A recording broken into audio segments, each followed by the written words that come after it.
And now, stay tuned for the mystery program that is unique among all mystery programs. Because even when you know who's guilty, you always receive a startling surprise at the final curtain. In The Whistler.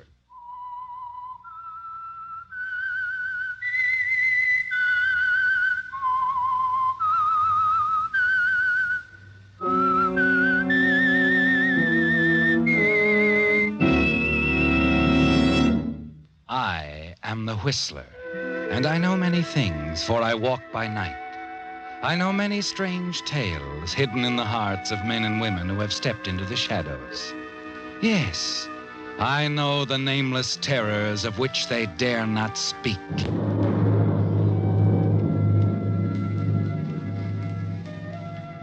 Yes, friends, it's time for The Whistler, rated by independent research, the most popular West Coast program in radio history.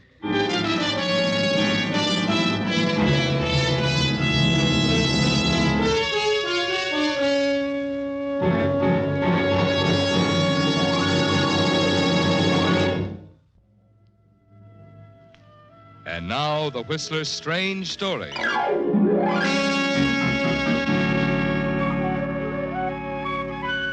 With my own eyes.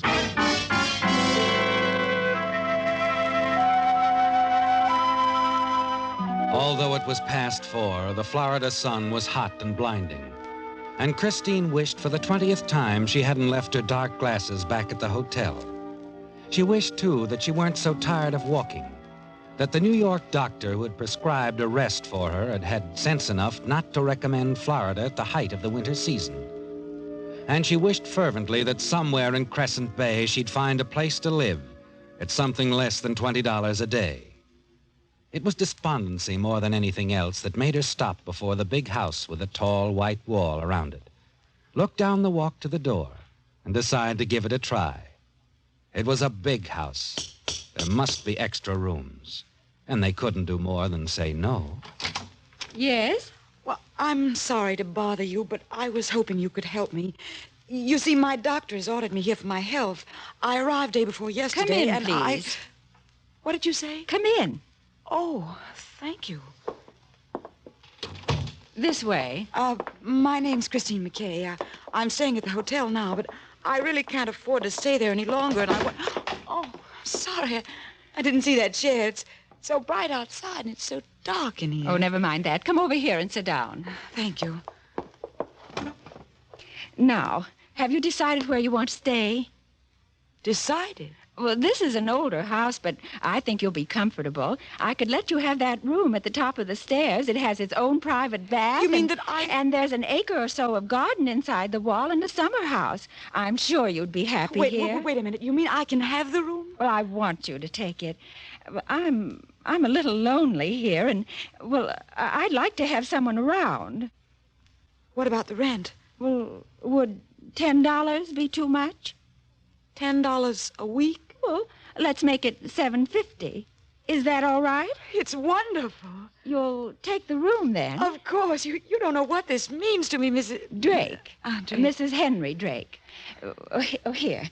Now, I want you to move in right away, tonight. Here's the key, and I'll write down the address so you'll be sure to find the house again.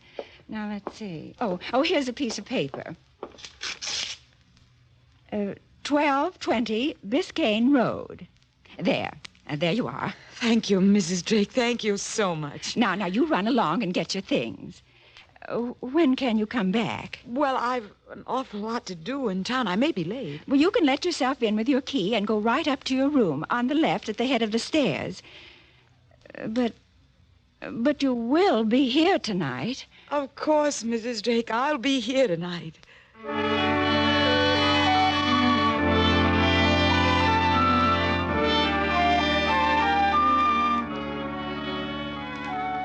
It's after 11 when you return, Christine, and you're dead tired as you let yourself in the front door and walk up the stairs to your room.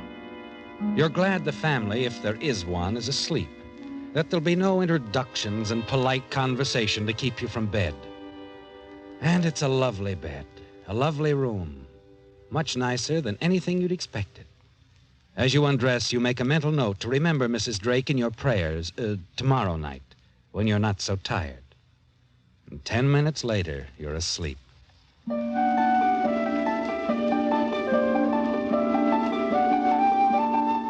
But it's a peculiar sleep. Blackness at first and complete rest. And then later, something that seems to intrude, something annoying, almost frightening. And then suddenly you find yourself sitting bolt upright in bed, listening.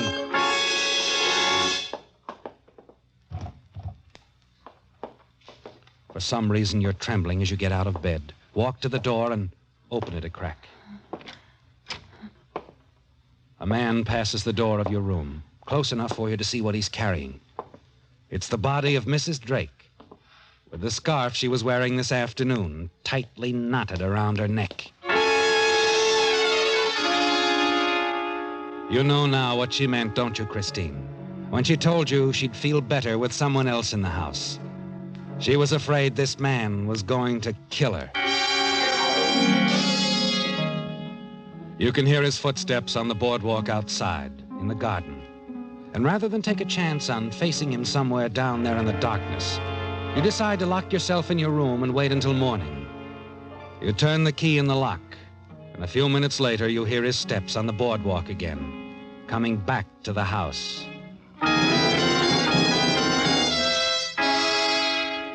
There's no more sleep, of course. Nothing but a kind of paralysis. And 5 eternal hours before it's light, and your watch reads 7 o'clock. He doesn't know you're here, Christine, and he mustn't know until you've had a chance to see the police. Last, you brace yourself, open the door, and walk softly to the stairway.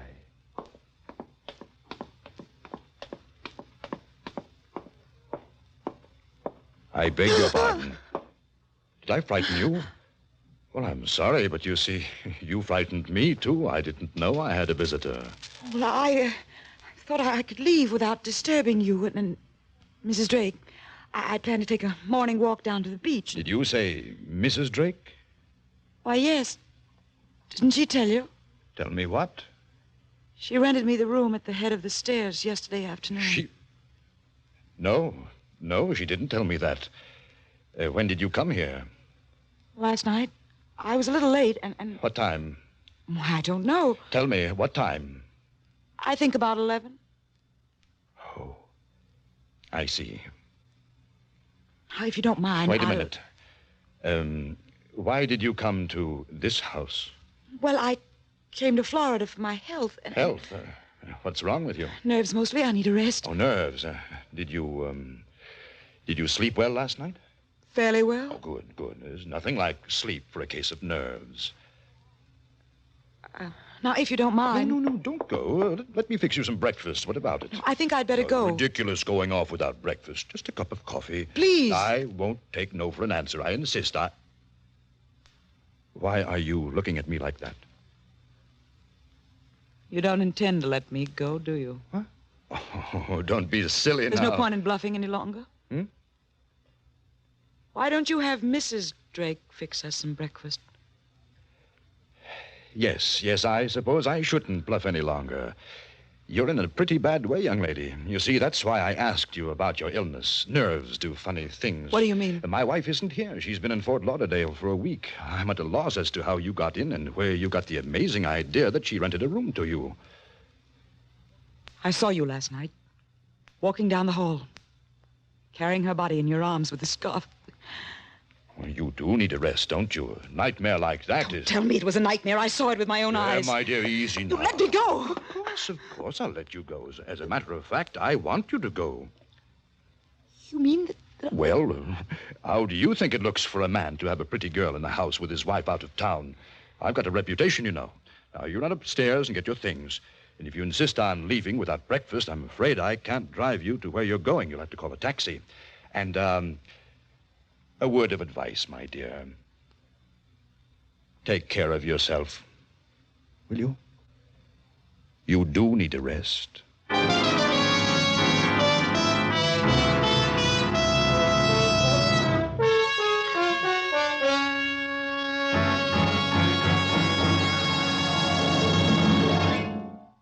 Now back to the Whistler.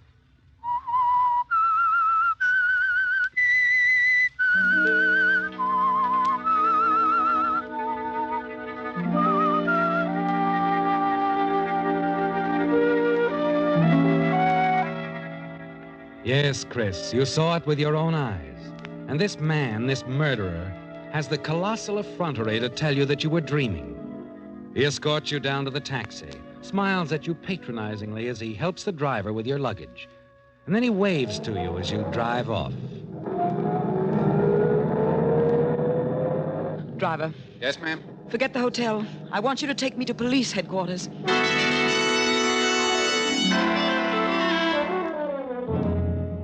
It all fits, doesn't it, Chris? The strangeness in Mrs. Drake's manner when she rented you the room yesterday was fear. She knew this man was going to kill her. But it's tragic that she didn't know how soon it would happen. You know exactly what you're going to say when you get to police headquarters. And an hour later, you're talking to the desk sergeant. 2 in the morning that a noise awakened me. I went to the door, opened it just in time to see him walk past, carrying the body of this woman, his wife, I think. She was strangled with a scarf. Where'd this happen? 1220 Biscayne Road. What was that? 1220 Biscayne Road. Oh, wait a minute, lady. You must have that wrong. What was the woman's name? Mrs. Henry Drake. Do you know what you're saying? I've made it plain enough. He's a murderer. I want you to arrest him. Oh, wait a minute. I'm tired of waiting. I waited outside for half an hour to get in here. Take me to the chief of police or whoever your superior is. I'll do better than that, lady, I will. I'll take you in to see the commissioner. Come on.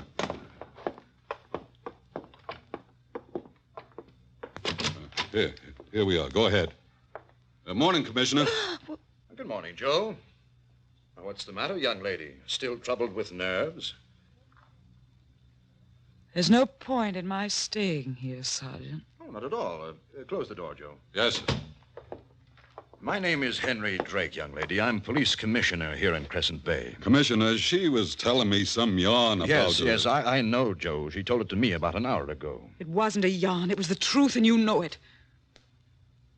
Now, if you'll excuse me, I'll find someone who'll do something about it. Just a minute now. I've tried to be lenient with you because I know you're not well. I want to convince you, however, that you are making a very serious charge. I'm quite aware of that. Very well. Joe? Yes, Commissioner? Call in Chief of Police Norton and Captain Evans of Homicide. If this lady is going to tell her story, I think she should tell it to the proper people.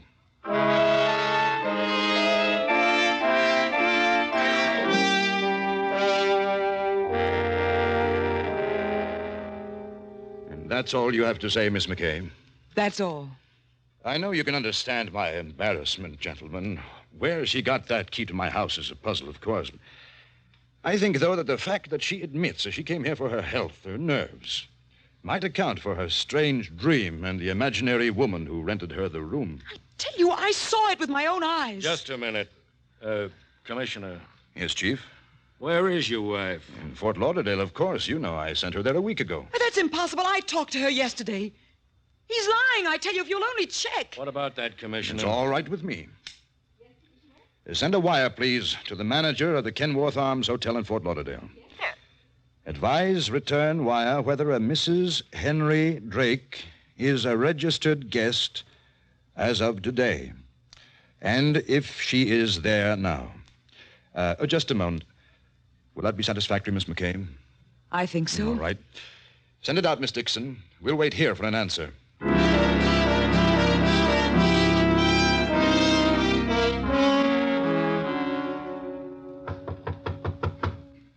Come in. Here's the answer to that wire, Mr. Drake. Oh, good. Let's see.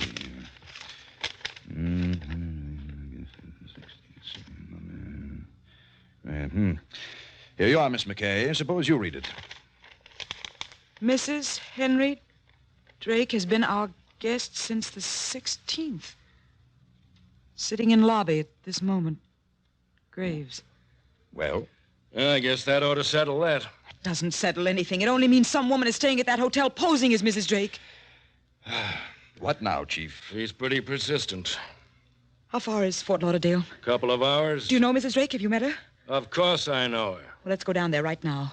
I'll prove to you that this woman in Fort Lauderdale is an imposter. Commissioner, I know how you feel about all this. It's the craziest situation I ever saw. But I think it'll be embarrassing to turn this girl loose until we've satisfied her she's wrong. You're absolutely right, Chief. Get a car ready. I'll drive down there with you.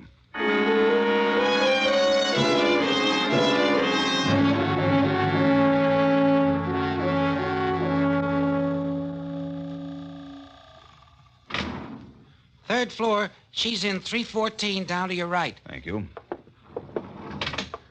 I hope this'll satisfy you, Miss McKay. It will. You'll admit it all a bad dream if my wife is in this room? I'll tell you after I see her. Here we are, 314. Yes? It's Henry, darling. Henry, what on earth? Oh, It's a long story, I'm afraid. Come in, please. You know Chief Norton, my dear, and this is Miss McKay. well, Henry, is something wrong? Oh, I'm sorry. Henry sent me here for a rest, you know.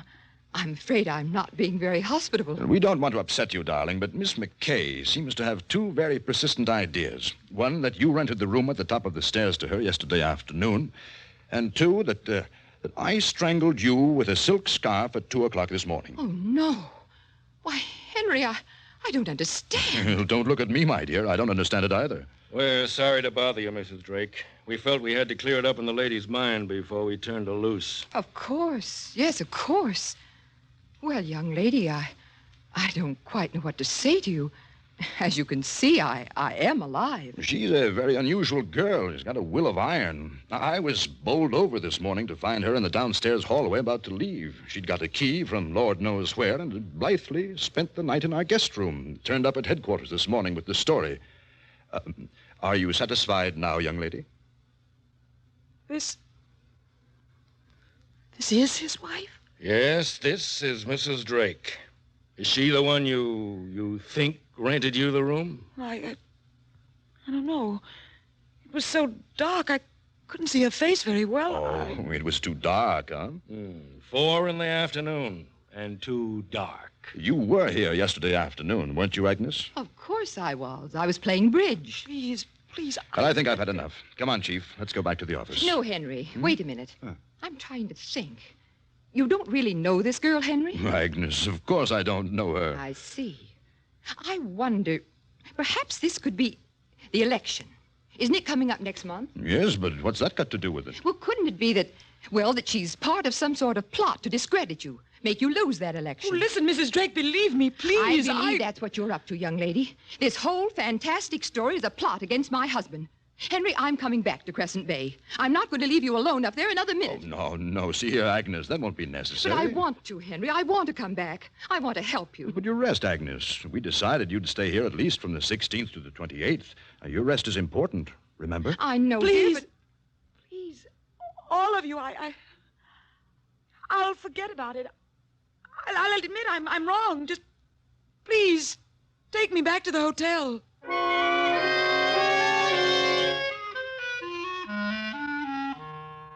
You're bewildered now, aren't you, Chris? Frustrated and helpless. Yes. As you pace the floor of your hotel room, the past 24 hours does seem like a dream. And you almost believe you did have a nightmare. That is until you reach into your purse for a cigarette and run across a scrap of yellow paper. The one the lady who rented the room gave you with her address on one side. 1220 Biscayne Road. That's not a nightmare, is it, Chris? The address she wrote and handed to you. Slowly you turn the torn scrap of yellow paper over. It's the top part of a telegram, the printed Western Union heading and part of the line of code letters. A telegram, Chris. A long chance, but it's worth investigating. This telegram might shed some light on your bewildering situation. You rush to the Western Union office. I'm sorry, miss. That's not our code. Belongs to Palm Cove, about 20 miles north of here. Here's the copy of the wire, ma'am. It is filed on the 4th. Thank you. Mrs. Willetta Drake, 506 April Way, Seattle, Washington. Happy to settle on your terms, provided you come here in person between the 16th and 28th. Henry. Is that what you wanted, ma'am? Yes. Yes, this is just what I wanted.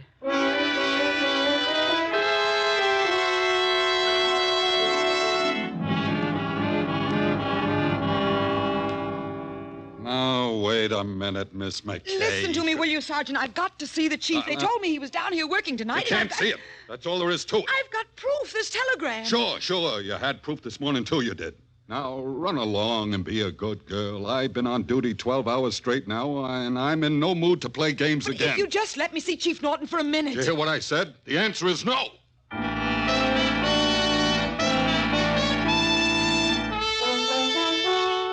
You're sure you're right now, aren't you, Chris? There were two Mrs. Drakes. Mrs. Willetta Drake of Seattle and Mrs. Agnes Drake of Crescent Bay. And you know now that Willetta's body lies hidden somewhere inside the high wall that surrounds the Drake house. As you ride back to the hotel in the taxi, you try to think. And suddenly you remember something else about your nightmare. Henry's footsteps on that boardwalk out to the pergola in back of the house. You know you're taking a chance, but you have to act now. Tomorrow might be too late. Driver, Yes, sir? I've changed my mind. Take me to 1220 Biscayne Road.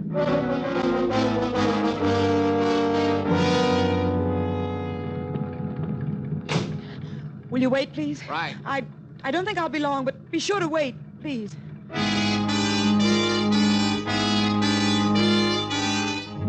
The house is dark as you walk through the garden past it and out to the boardwalk in the pergola. You're sure the body is somewhere near the boardwalk. You start in the pergola itself and begin lighting matches. There's nothing under the window seats, no signs of fresh dirt in the shrubbery around it. In the tangle of bougainvillea climbing over the summer house, in the rose beds, the tool shed, the hothouse, the shallow ornamental well next to the boardwalk. 10 minutes pass. The matches are gone now, and you've found nothing. Not a sign. There's nothing to do but go back.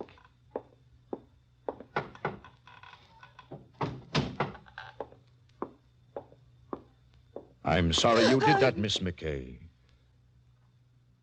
It's you. You found her, didn't you? Under the boardwalk?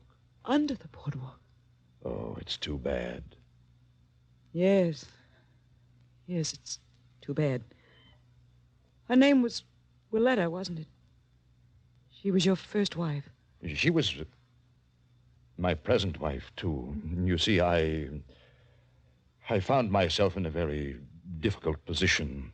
Bigamy is an extraordinary problem. Bigamy? That's not the most unfortunate part, though. You are such a nice girl, so determined, so fine. I am not going to enjoy killing you, too. Don't be absurd. There's a taxi out there waiting for me. No. You see, I dismissed the taxi 5 minutes ago. Shall we walk into the house?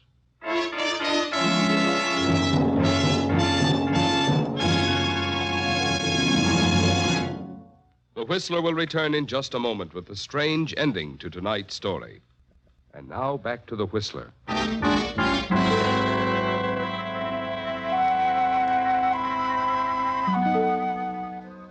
There's no turning back now, is there, Chris? You're sure Henry Drake is going to kill you. And his grip on your arm, so tight that your hand turns cold, tells you he means what he says.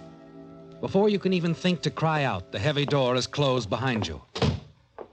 I wish there was some other way.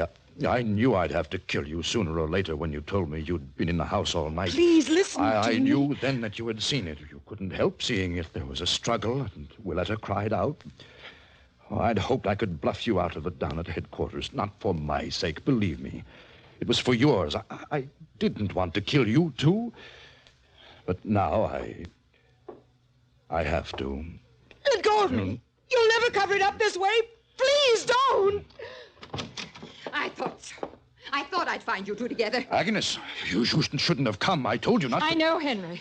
And now I see why. Please, Agnes, you don't understand. I understand more than you know, Henry. Do you think I'm blind? I've known for a long time that there was another woman in your life.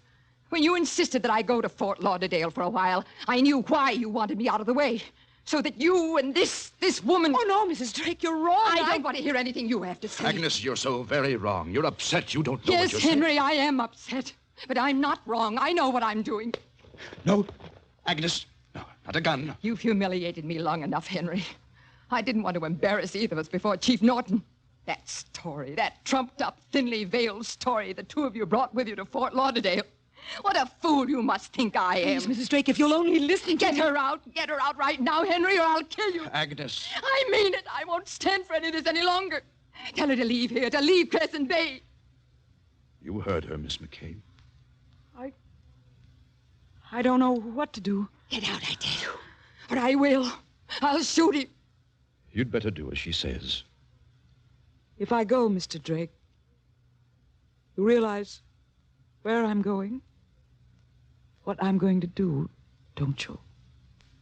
Yes, Miss McKay. I know exactly where you're going and just what you're going to do. And this time I think they'll believe you. But I don't seem to have very much choice in the matter, do I?